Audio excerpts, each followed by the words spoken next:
So welcome everyone to the webinar, The Secret Formula for Successful Empowerment.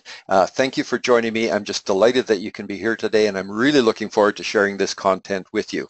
My name is Dwight Mahalitz. I'm the president of Effective Managers. I started this company to work with CEOs, with heads of HR, and generally with managers in organizations to help them be more effective. You know, that situation in the office when you just kind of have to throw up your hands and say, how am I going to get this done? What is it that I'm able to focus on?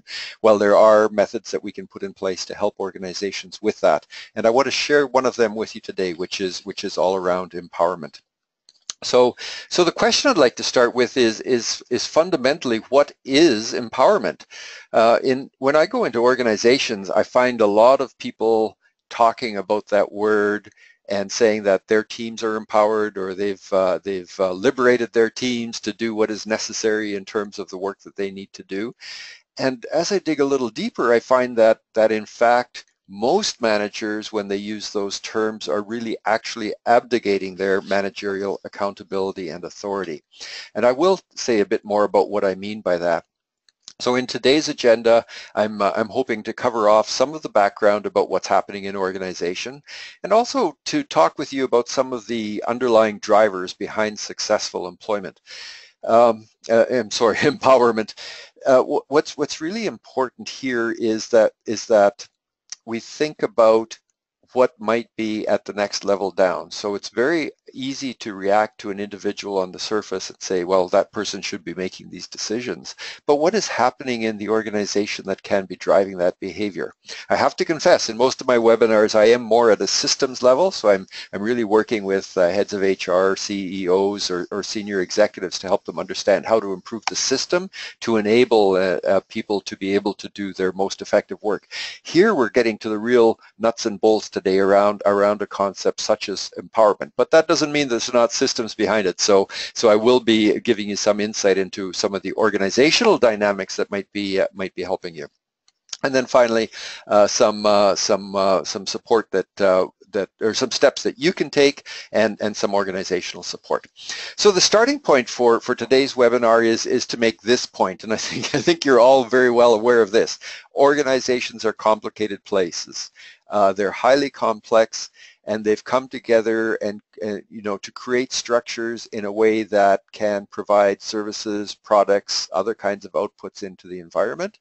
But the value-added process within an organization, a black box to most people from the outside of the organization, has become highly, highly complex. And I have a few examples of that just to share with you. So number one, in the research that we've done in this area and related areas, we see that organizations are highly interdependent. So here's 5 questions in our benchmark database where we use the survey results from managers doing real work in real organizations. 88% depend on the work of others for success. 9 out of 10 help others to do their work. 9 out of 10 again, or 95%, collaborate on common tasks with others in the organization. 86% actually feel that their performance ratings depend on successful collaboration. And then again, 9 out of 2 don't feel that they can be successful in their own jobs without close collaboration with others. So interdependence in the organization is with us. For us to be successful in the work that we do today, we rely on the output of others, and others in other parts of the organization depend on our output for them to be successful. The other thing that, and I've only recently produced the data from our research in this way, but I was struck by the confidence of managers. So I went digging and I was able to pull this chart together.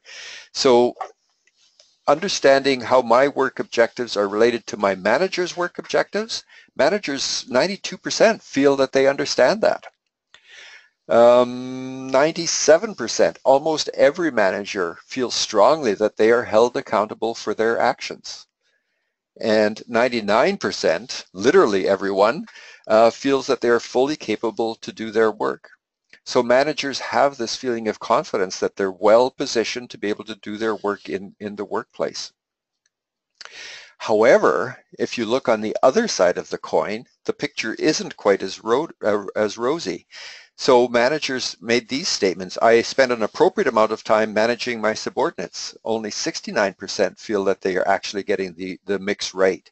Only 50% feel that they don't experience conflicts with their accountabilities in different areas of their work. So 40% of employees really feel conflicted about how to get this work done vis-a-vis work that they have to do in another area of the organization.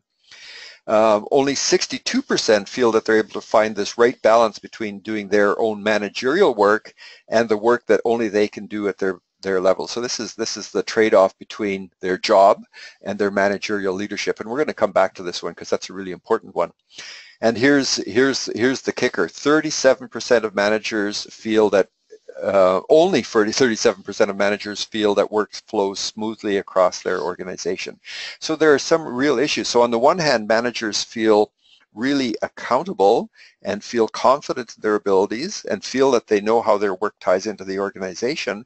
And yet when it comes to managerial work, they don't feel that they have the time to be able to spend to do that work.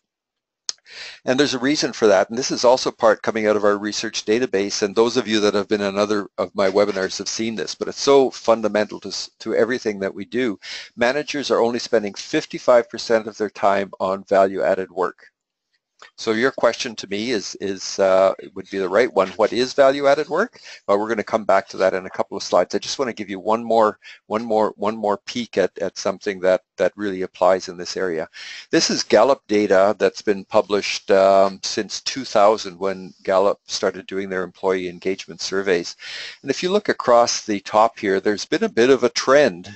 I don't have access to the original data, so this isn't a for sure trend, but my eye, and I think your eye would agree, that it looks like engaged employees have been floating at around 30% since Gallup started doing this. So my question is, if managers are engaged and so many managers are empowering their employees, why are so few employees actually engaged? And I think there are reasons for that, and it really comes down to root cause issues and the role of managers in organizations. So if you take all of that together, it's quite clear that managers aren't able to focus in on their value-added work. Value-added work I define in this way. It's got three components to it. It's work that only they can do, it's work that only they have the capability to do, and it's work that only someone in their position can do. So it's those three components. It's work that they, with their capability in their positions, are able to do. And there are three different parts to that value-added work. So as a manager, think about these different components of your work, and it can help you figure out a bit more about how to balance that across the day. So number one is your day-to-day work. I call that your job description work. So you've got your position description. This is the stuff you need to do to keep the shop running. It's the work that you're not able to delegate because you have the capability to do it. Your boss has delegated it to you, is holding you accountable for doing that work. So it's this, and it's doing this work, and it's the continuous improvement of that work. The second is a smaller bucket of work, but it's pretty important. Some people don't have as much of it as others, but it's those projects or change initiatives. So you might be on a project team. You might have been asked to take the lead in the development of a new process or a policy document or whatever it might be. It's typically related to strategic initiatives in the organization, and they're typically time-bound. And then the third bucket, and surprisingly and sadly, I'm sorry to say, this often doesn't make many people's list, is as a manager, some of your value-added work is managerial leadership. So work that only you can do in the organization in your position is manage your subordinates. So that becomes really, really important. What seems to be happening in organizations, and I've seen it over and over again, is that if you look at this list here, which is the one that would get the lowest priority on a day-to-day basis?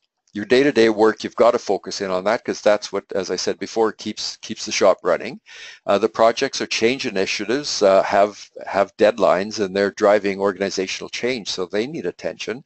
The managerial leadership stuff, everybody realizes this is important, but it's the kind of thing that's, it's this important but not urgent stuff, right? I can put off my team meeting for a week. I can cancel that coaching session because you know, they'll manage without me, and we can do that tomorrow. My performance management meetings can be put off for a week because we have to get on with this crisis. So all of the leadership, the managing, the supporting, the coaching, the motivating, all of that stuff can be put on hold for a day without serious consequences, but over time it can create this issue. So I think that is what is happening in organizations. If any one manager anywhere in the chain from the CEO down to the front line breaks this managerial leadership in terms of doing their work, in terms of delegating, coaching, doing all of the stuff that managers need to do, then people lower in the organization are not going to be sufficiently informed to be able to do their work. And therefore the whole concept of empowerment starts to fall apart because you don't have that link going back up to the organization and right back to the strategy of the organization. So that's the piece about what's happening in organizations. I'd like to move on to talking about the key drivers of empowerment. This is the part in the introduction I talked about as the systems part. So I'll try to keep it as real world as I can. But just to show you that some of the aspects of fully and appropriately empowering employees are not within the total accountability and authority of a manager. And that's one of the reasons why I believe this Gallup engagement stuff has been flatlined for 16 years now.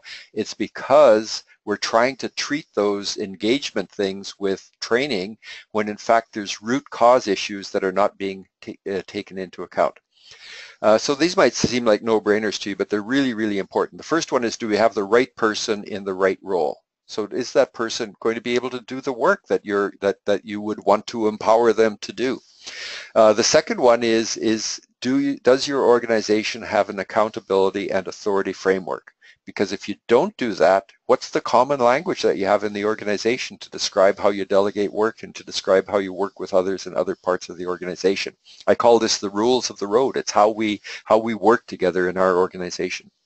And then the third one, and I've talked about this already, is managers actually doing their managerial work is really, really important.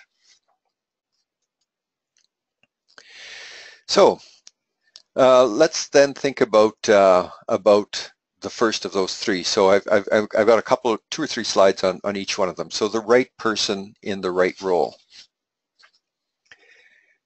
To understand the right person in the right role, there's two pieces that we really need to think about. One is the complexity of work. And I've got a webinar on this by itself, so I'm not going to spend a lot of time on it, but I just want to plant a few seeds with you in each one of these areas. So if we think about complexity of work, the higher you are in the organization, the more complex the work. So I think everyone would agree that if you're a frontline worker, you come in the day, you're assigned your work, you do your work, and you go home. That's not as complex as a vice president being delegated an accountability to open a new market on a different continent in 4 years. I mean, that's obviously different. But what's not so obvious is that there are actual scientific differentiations between layers of work in the organization and levels of complexity of work. So level 1 work, which is entry-level work, can be described quite differently scientifically than level 2 professional or frontline manager work, then level 3 director work, then level 4 vice president work, and so on. So we have to bear in mind that there is this difference in complexity of work. And if we identify and understand with that, then we also can understand and identify with the fact that the capability to do the work in each one of those levels needs to be different. Again, we would understand quite clearly that you can't take a frontline worker today and make that person a vice president tomorrow, because they probably don't have the capability to be successful at that work. So if they don't have that capability to be successful, why would you appoint them? You wouldn't. However, that mistake is made day in and day out. I see it over and over in organizations in terms of moving up to the next level of the organization. So often the best performer on the team is promoted to the vacant manager position of that team because they're felt to be the best performer, so therefore they deserve the chance to be the leader. But if they don't have all of the capabilities to work at that next higher level of complexity, they're not going to be successful in the job, and as a result you end up with a manager that can't do their managerial work. The key issue here to bear in mind is that problem-solving capability, so that ability to work with different levels of complexity in the organization can't be trained, and that's a really important. It's a maturation process. So as I mature in my life, I can take on increasingly complex work throughout the organization. Different people mature at different rates. And in the same way, someone might be 6 feet tall in grade 6 or 5'2" as a 40-year-old adult.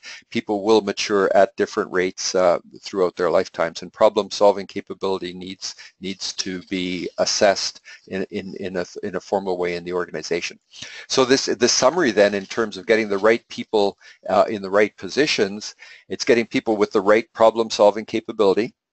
You may want to make a note on your slides. I noticed when I went through them this morning in preparation that on the slides that I sent around yesterday, I had written the right capability, but what I mean here is the right problem-solving capability. So my fingers were typing faster than my brain was thinking when I put the original slide together. So do put in problem-solving in front of capability here, because skills and knowledge and application are also capabilities. Skills and knowledge, of course, can be trained, and application can be coached. So for a person to be successful in their managerial leadership, and also then to be successfully empowered to do their work, they need the right level of capability in terms of problem-solving capability, in terms of skills and knowledge, and in terms of application.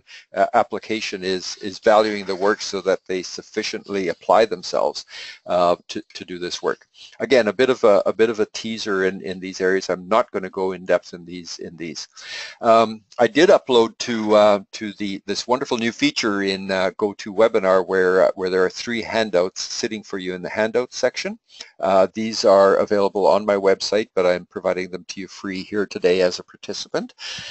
If you're listening to the recorded version of this, pardon me, live participants, but people listening to the recorded version, drop me an email, say that you've seen me refer to these papers on this recorded webinar, and I'll happily email you a free copy. So anyway, here's a paper published late last year, the 3 capabilities of effective managers, and it gives you lots more information. I call it the X factor because it really is wonderful when those 3 capabilities come together and you match those capabilities to the role. That's when the magic happens in organizations. The second part of the pieces that need to be in place is the accountability and authority framework. Did you know that there's not a standard definition for accountability in the workplace? I could not believe this. This was part of my research in terms of putting together the background and the methodology for effective managers as a company. So we've developed one based on Oxford and others, but it's an obligation for which one can be held to account for one's results and one's actions for a specified other. And one of the key findings, one of the things in which we've built the effective managers methodology on, is the fact that there are 2 dimensions of accountability. So one is what we call felt accountability. So how strongly do I feel accountable for my work? The mean there is 8.3. So for a term paper, it's an A. And this is reflected in the statistics that I showed you earlier about people feeling confident in their work. People feel accountable, they feel capable to do their work. But when you dig a bit deeper and look at the second dimension of accountability, it's clarity of accountability. So how clearly do I understand that which I will be called to account for? How clear am I about my accountability and my authority? And there we score a C+, a mean of 6.9 out of 10.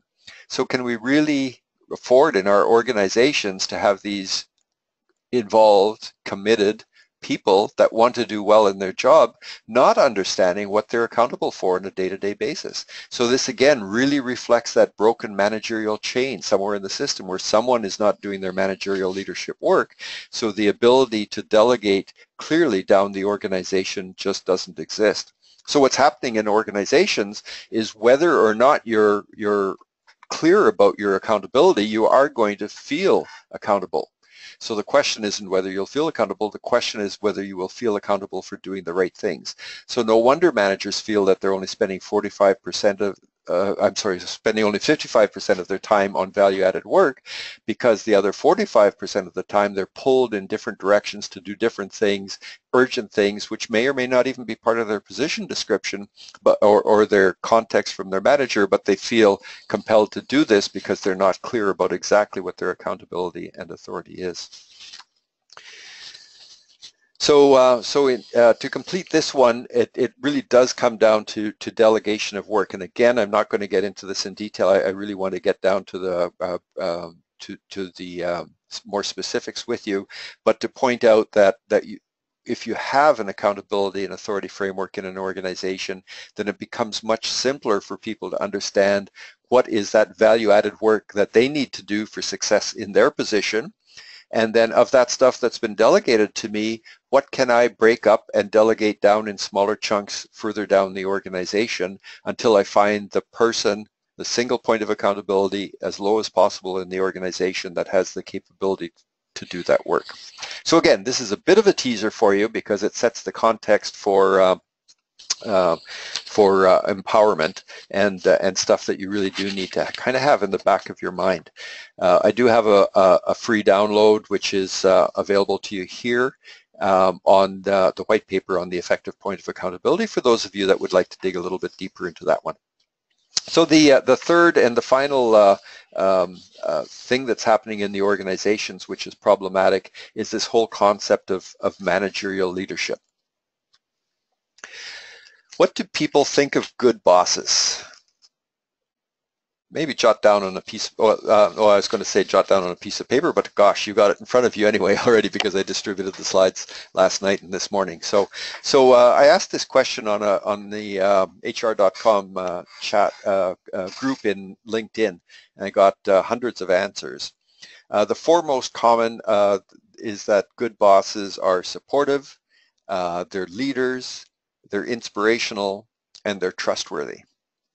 And I love this response because it helps for me to really clarify this artificial dichotomy that exists in many organizations between leadership and management. So somehow that leadership exists at the top of the organization and does all the sexy strategic stuff, and the managers are kind of planted throughout the organization to do the grunt work and the processes and to do things effectively.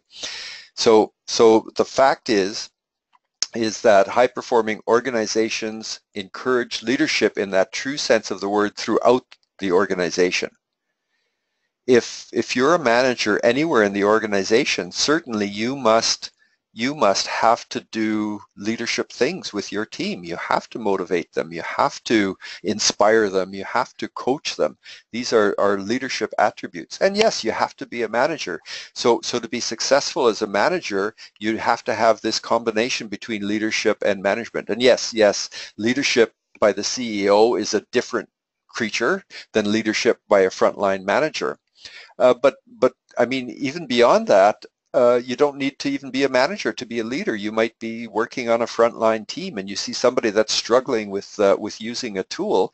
A leader will walk over and help that person by coaching them how to use it properly. It's not part of their job.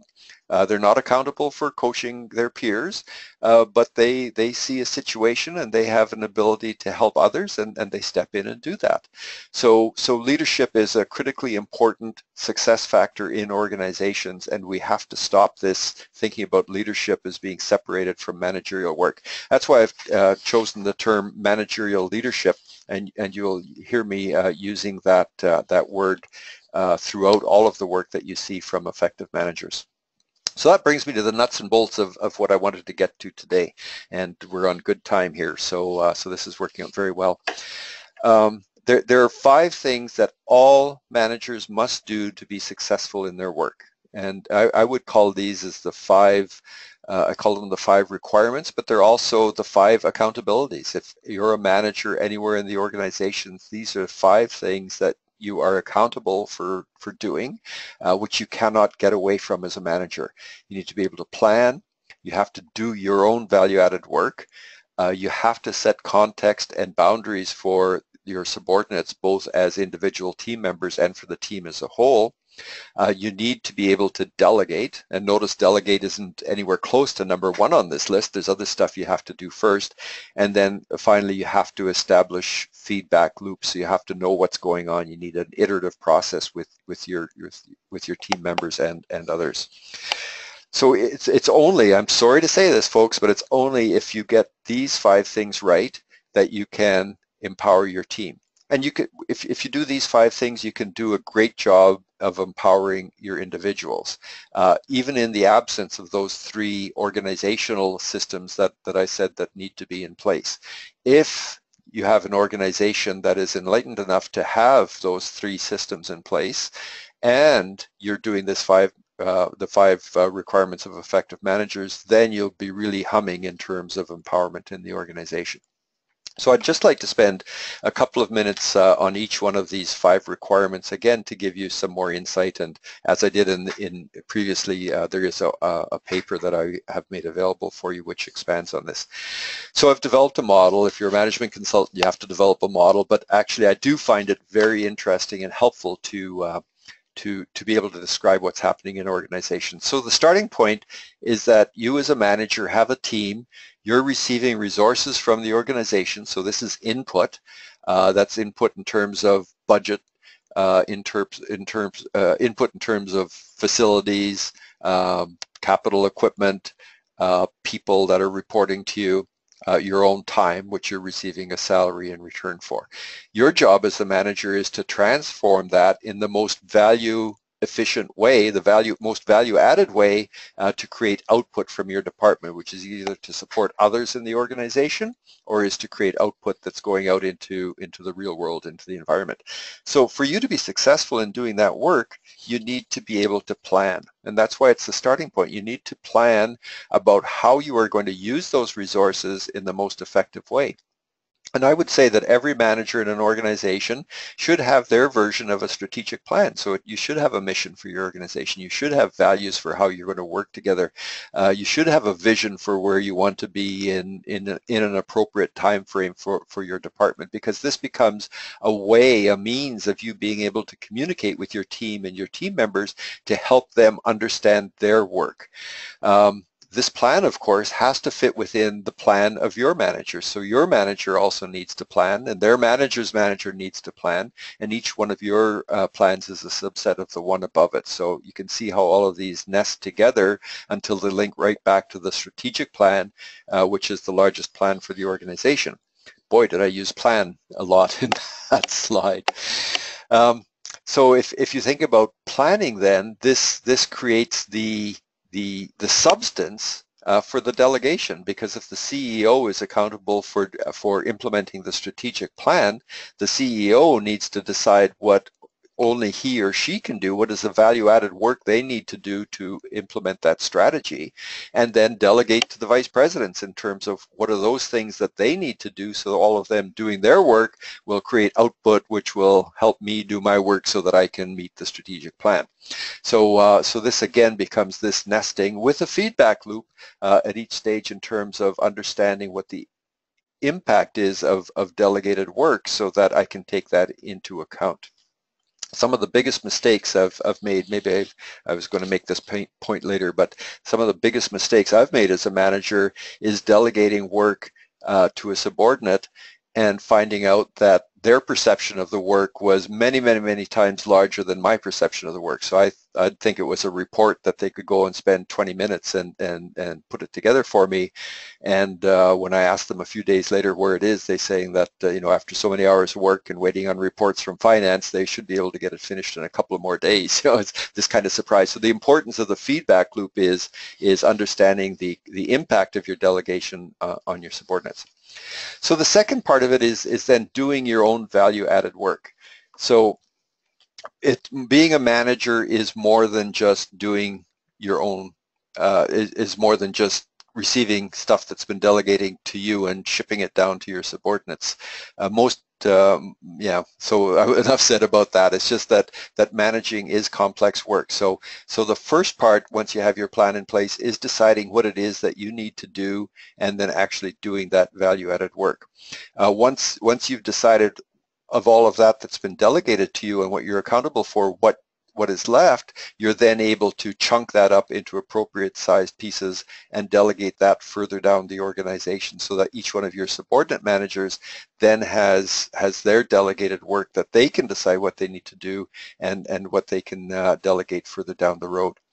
Another part of work that's really important at this value-added work is the aspect of integrating. Because if you've been delegated stuff from your boss, you're accountable for everything that's been delegated to you. You chunk up a lot of that and send it down the organization.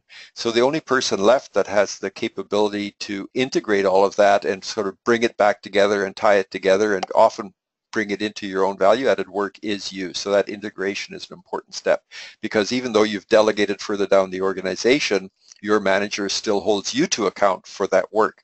It's not an acceptable answer for a manager to say, I didn't get such and such done because one of my team members didn't get it done. No, because you're accountable for delegating that work, for providing the resources, for monitoring it, and so on. And then, of course, the other part of this that needs to be built into the plan and done is the managerial leadership work. I won't harp on that anymore, but I think you know how important I believe that is. So the do part links nicely back to this complexity of work. So the value-added work that the vice president needs to do will go further into the future than the value-added work of the director. So the vice president might be accountable. I think I used the example earlier of opening a new market on a different continent. Well, that's got a lot of chunks to it. So you might delegate down to a director to look into supply chain. Another director might look into the logistics of delivery. Somebody else will be doing some market analysis. Somebody else will be doing a competitive analysis. So all of these things might be happening in a 3 to 6 month time frame, because you've delegated it down, even though you know that your first deadline is coming up in a year and the overall project is 3 or 4 years out. So this concept of time span of work developed by Elliot Jacks, it becomes really important in terms of you thinking about your work in terms of complexity. We now come to context and boundaries, and I've made this as a separate area, because it's really so important about how do we set context for our subordinates and boundaries for the work that they need to do. Planning, so my plan is part of that context, because it helps people understand what my work is so that they can position their work. The work that I do in terms of approving their position description, working through position description, coaching meetings, just regular discussions, information about what's happened higher in the organization, all kinds of communications activities, anything that you can do to help the subordinate understand their work and give them enough context for them to be able to make decisions that are consistent with your work falls within context. So this is one of the most fundamental parts of managerial leadership work in the organization. So what we're really doing then when we delegate, we're delegating work within context and boundaries down to the next level of the organization. So that delegation doesn't need to be on an item-by-item basis. So people know enough about their work to be able to get on with most of it. So the job description work, which I talked about, doesn't need to be delegated on a day-to-day basis. However, there does need to be ongoing discussion about that job description work. You know, how's it going? Are you running into any problems? Are there any handoff issues? How can we improve process X, Y, or Z? So all of these things become context. That's part of the feedback loop. One of the common issues, probably one of the most common issues in terms of context, is that the context is set too narrowly. So in other words, the manager is over managing their subordinates. So the context is too narrow, so people don't have sufficient information to make decisions because they don't have full knowledge about the position of the manager with respect to issues that are important to them. This is not to say that you have to give them every piece of information in the organization, but you need to give information that's related to them and to their work. The second issue that you can have is that you set the context too broadly. This comes down to the language like I was talking about earlier, where a manager feels that they're just, quotation marks, empowering, because they're using the word wrong, or enabling their employees just to go on their own. These are the managers that will often say to their subordinates, come to me with solutions, not with problems. Certainly, there's some problems that you need to come to your manager with, but for the and because there are some problems that only your manager has the context from their manager to be able to solve. So certainly managers should be able to do most of their work on their own, and they should have identified problems and solutions with respect to their work. But when they run into obstacles or roadblocks, they do need to come to their manager to get that additional context to be able to set it. So managers that are what I call abdicating their accountability and authority are in fact setting the context and the boundaries way too wide. So they're just saying, go and do your job. Here's your job description. Don't come to me with any problems, because you should be able to solve them. And we'll see you next month at our monthly meeting, which they tend to cancel because they're too busy for it. So I just described the absolute worst case, context and boundaries being too wide. So getting this right is critical to empowerment. And here's the trick of it. It's not the same for every one of your employees, because some may have just joined. So they're going to need a narrower context until they get to understand the organization, and they get to understand what their role is, they understand their peer relationships and so on. Another employee might have been there for 15 years and is just absolutely a star in the role and is performing well and is highly motivated. That person can have quite broad context because they know what they need to do, and they would need less access to you. So as a manager, it's really, really important to think about each subordinate's position, each subordinate's needs, and to be spending the appropriate amount of time with them to be building this context and the boundaries for the work that they need to do. So now, and only now, do we come to delegation. So delegation becomes that formal delegation of work to subordinates. Part of it, as I said, is in the ongoing daily work, but other of it is more specific accountabilities and authorities that might be related to projects or specific initiatives that you as the manager have. The key formula, and this one I owe to Elliot Jacks, again, develops from the concept of QQTR. So I say it's my take on it is that it's quality, quantity, and timeliness constrained by resources. So what is the quality of the work that you expect? What is the quantity of the work that you expect? What is the timeliness? So by when do I expect that work? And what are the resources that you have to do that work? And one of the key resources that you can't forget about discussing with them is the amount of time it's going to take them to do this. So it's the resources in terms of budget, their own people resources, their own capital or IT resources, and then time to take it. So you really do need a good feedback loop to be able to work that through.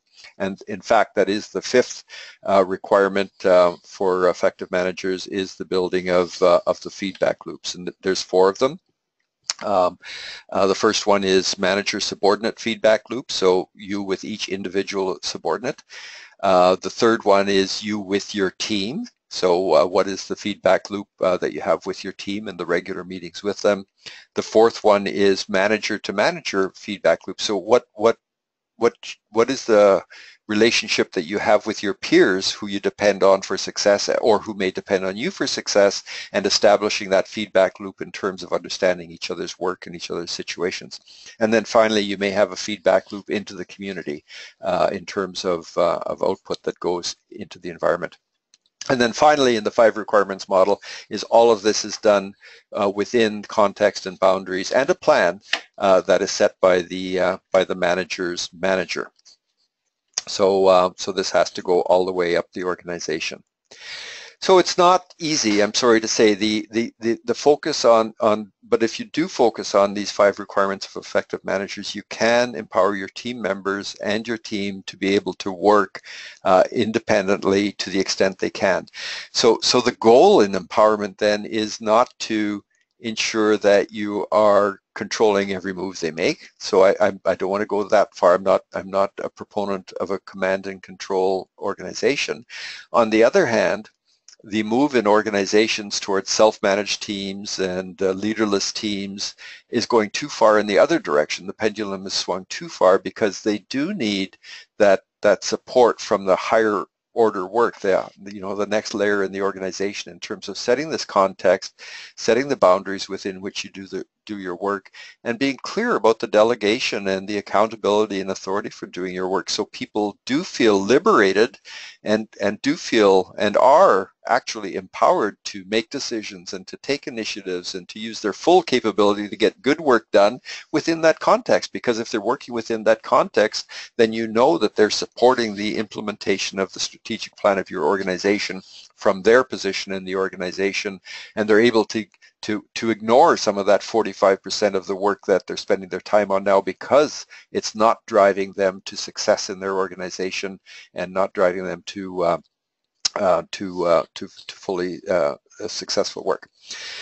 So in this one as well, we have a download, which is the 5 requirements of effective managers. I'm just going to check my handouts here. So we have the 3 capabilities of effective managers, the 5 requirements of effective managers, and the effective point of accountability. So those three documents are available for download as long as we're online at this webinar, and they are also available to me by dropping me an email. So that was what I wanted to walk through you with in terms of empowerment. There's a couple of closing slides that I'd like to kind of wrap it up with. The first one is that it's important for organizations to understand the current state. So if you are going to be successful as a manager, I started off by talking about things that have to be in place in the organization. The best way for organizations to be able to get that in place is to understand what is the current state of managers in the organization. How effective do they purport to be? How strongly do they feel accountable for their work? How clear are they about their accountability and authority, and other dimensions? So the research that we did with the University of Ottawa was based on a survey with a number of real organizations and real managers doing their real work, has now been converted into a manager effectiveness assessment survey tool. So CEOs and heads of HR can take advantage of this tool to measure the current state of the organization and get a sense of what some of those root causes might be of churn in their organization that they sense but don't have a handle on. As I had mentioned earlier, very often organizations react to symptoms. So the employee engagement survey shows that we have poor communication, so we try to put in more communication and more emails and more town halls and create a internal communication role, when in fact the managerial leadership job is not being done properly, so that employees aren't getting the right-sized information at the right time as it applies to their work. You can develop communication programs until the cows come home, but if their managers aren't doing their managerial leadership work about keeping their subordinates informed about important aspects of organizational life, they're going to feel that they're not well communicated with. So the key is making sure that managers are doing their managerial leadership work, and this assessment can help you get to that root cause. The second aspect of how we help organizations improve is with the effective point of accountability. So this really does set the rules of the road for how we work together in the organization. So it's partly how do we manage here? So how do we delegate down the organization, and what is the language that we use for that? What are the standard accountabilities and authorities for managerial roles, and what are the specific accountabilities and authorities in terms of delegated work?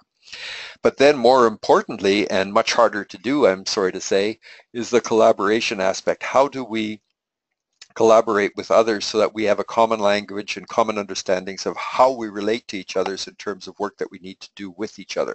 So there we have a framework as well, which has 3 categories of work, and then there are subcategories within these, but each one of them has definitions of accountability and authority.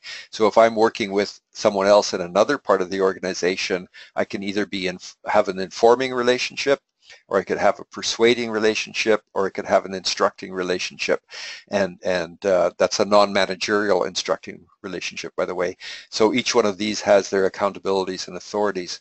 What I find in organizations where you have the most conflict is when someone in, say, service delivery or operations feels that someone in finance has an informing accountability and authority with respect to me, but the person in finance feels that they have an instructing accountability and authority, then right away you've got your swords crossed, because you have a misunderstanding about your relationship and your respective authority with regard to each other.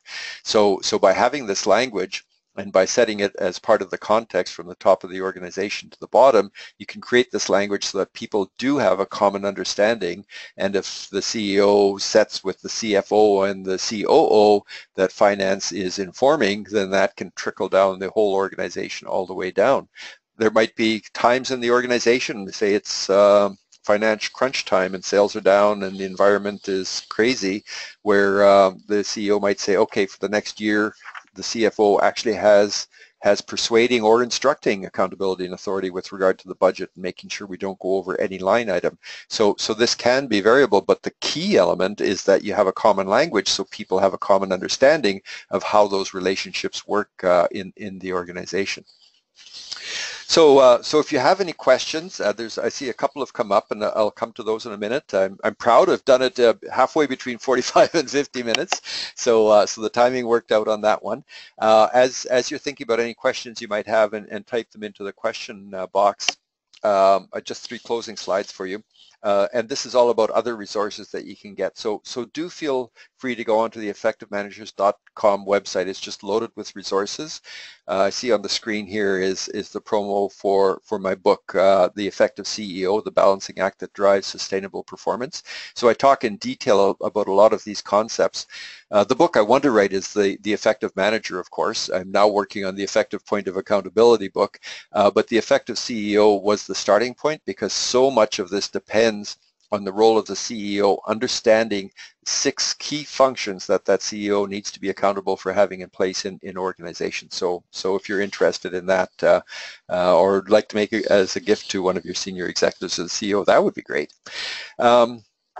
Also, feel free to check out my YouTube channel, and all webinars that I've put on are on that channel.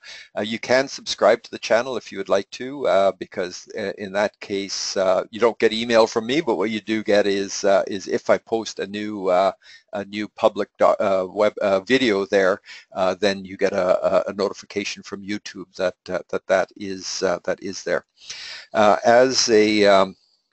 As a participant in this webinar, that does get you onto my e-newsletter list. There is an unsubscribe function, because I want this to be information that you're interested in. And once a month, you'll get a newsletter from me with 3 or 4 articles. When we have a webinar, a few days in advance of the webinar, you'd get an email notice of that in terms of upcoming webinars. But if you'd like more information to trickle into you, you can connect with me on Twitter. I do tweets there from time to time, and you can connect with me on LinkedIn. Love to do that. I love to be in touch with people that are in the field, or you can follow. There's now a function on LinkedIn where you can follow someone, and that gives you notification of any articles that I would publish onto LinkedIn. So the 2 questions that are up now, and if you do have a question yourself, please put in. This question is about slide 17. Capability cannot be learned. Can you say more about that? Thank you. That's an excellent question. The key here is my statement that it's problem-solving capability that cannot be learned. So problem-solving capability, it's described by Elliot Jacks in his work as mental processing capability, but that work has negative connotations for a lot of people. So I like to think of your ability to problem solve as needing to be matched to the complexity of work that for which you need to solve problems. So problem-solving capability is a maturation process in much the same way as any other body function is a maturation. So if I'm any individual will mature at different rates. I gave the example of height. So one can mature and grow more quickly than others. In the same way, one's brain matures in different ways in different people and can mature. Now other parts of capability like skills and knowledge can absolutely be trained, but you cannot train someone to work at the next level of capability in the next level of complexity in the organization unless they've matured to that level of complexity. So this is one of the main reasons why and I'm sure you've all seen it, someone who is the most successful team member is promoted to lead the team and fails miserably at the job. It's because they don't have that next level of problem-solving capability, so they're not able to add value to the problems that their now new subordinates run into. They try to just do more of the same, which was high quality work at the one level down, but at the next level up, it just doesn't add that value. So I've often seen the best salesperson becomes the sales manager, and in one fell swoop, you've got your worst sales manager and you lost your best sales person. So understanding this problem solving capability is really important. The second question was, what if I do all of this, but my boss doesn't do any of this? That's a good question. And this is where I talk about the broken link in organizations. If you think about it, who trains managers to manage in organizations? At the frontline manager position, there are a lot of frontline manager programs which are really quite good, and they give you the fundamentals of how you manage frontline work. But as you move up the organization, the work gets more complex, and the way in which you need to manage your team members changes substantively. And that's learned by trial and error or learned by example. And as organizations tend not to have very good managerial leadership practices, the learning by example tends not to be very successful. So having a horrible boss, someone who is micromanaging you, someone who is not setting context, someone who is giving you negative feedback all the time. I've even heard bosses refuse work and say it's not right, and then the person is asked, how do I make it right? And they say, well, I'm not sure, but I'll know it when I see it. So they keep sending the person back and back to redo the work until they're satisfied. It's totally horrible. I've actually written a series on this. If you go onto my website, search horrible bosses. It's a 5 or 6 episode series in terms of the kinds of situations that horrible bosses can get you into, and what you can do to help extricate yourself from that situation. So, no more questions. That brings us to a close, just about 5 minutes ahead of schedule, so that's excellent. I know everyone is very busy. You can go on and start expanding that 55% of value-added work to 60, 70, aim for 80. Thank you very much for your time. There's a very short survey when you log off. Please, if you have 2 or 3 minutes to complete that survey and give me any feedback on how we can improve these webinars going forward, I would very much appreciate it. Thank you for your time, and have a great rest of the day. Bye.